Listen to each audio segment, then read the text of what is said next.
എന്താണ് ഈ 33 ദേവതകൾ? ഹിന്ദുക്കൾക്ക് 33 ദേവതകളുണ്ടെന്നാണ് പറയപ്പെടുന്നത്. എന്താണ് ഈ 33? ഈ ദേവതകളും ഈശ്വരനും ഒന്നാണോ? ഹിന്ദുധർമ്മത്തിന്റെ അടിസ്ഥാന ഗ്രന്ഥമായ വേദങ്ങൾ പറയുന്നത് ഈശ്വരൻ ഒന്നേയുള്ളൂ എന്നാണ്. അഗ്നി, ഇന്ദ്രൻ, ദിവ്യൻ, സുപർണൻ എന്നിങ്ങനെ ഒരേ ഈശ്വരനെ തന്നെ വിശേഷപ്രജ്ഞയുള്ളവർ പല പേരുകളിൽ വിളിക്കുന്നുവെന്ന് ഋഗ്വേദത്തിൽ കാണാം. ഈശ്വരൻ ഒന്നു മാത്രമേ ഉള്ളൂ എന്ന് അഥർവവേദത്തിലും കാണാം. അപ്പോൾ പിന്നെ എന്താണ് ഈ 33 ദേവതകൾ? വേദങ്ങളിൽ 33 ദേവതകളെക്കുറിച്ച് പറയുന്നുണ്ട്. ഇതാണ് യഥാർത്ഥത്തിൽ 33 മാറിയത്. ഏതൊക്കെയാണ് ഈ 33 ദേവതകൾ? അഗ്നി, ഭൂമി, വായു, അന്തരീക്ഷം, സൂര്യൻ, ദ്യുലോകം, നക്ഷത്രങ്ങൾ തുടങ്ങിയ 8 വസുക്കൾ.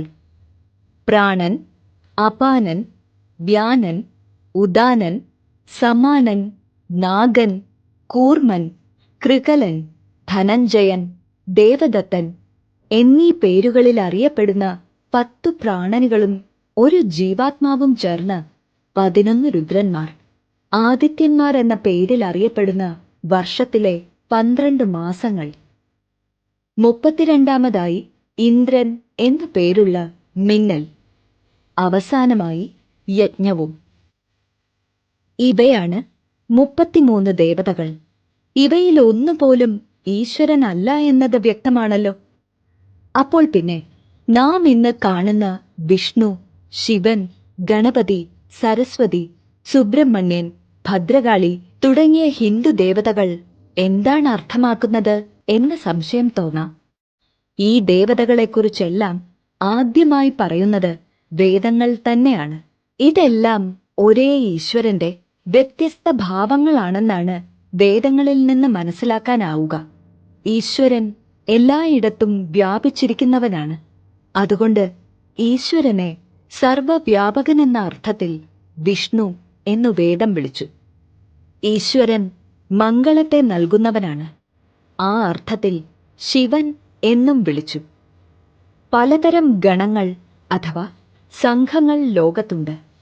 പാട്ടുപാടുന്നവരുടെ സംഘം, സൈനികരുടെ സംഘം എന്നിങ്ങനെ. ഇങ്ങനെയുള്ള എല്ലാ ഗണങ്ങളുടെയും പതിയാണ് ഈശ്വരൻ. അതുകൊണ്ട് അവൻ ഗണപതിയായി. അറിവിന്റെ ഉറവിടം ഈശ്വരനാണ്. അതുകൊണ്ട് സരസ്വതി എന്നും വിളിച്ചു.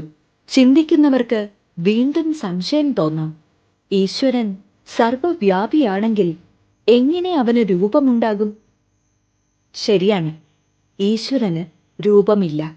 അപ്പോൾ പിന്നെ നാം ഇന്ന് കാണുന്ന വിഷ്ണു, ശിവൻ, ഗണപതി തുടങ്ങിയ ദേവതകളുടെ രൂപങ്ങളെല്ലാം എന്താണ്?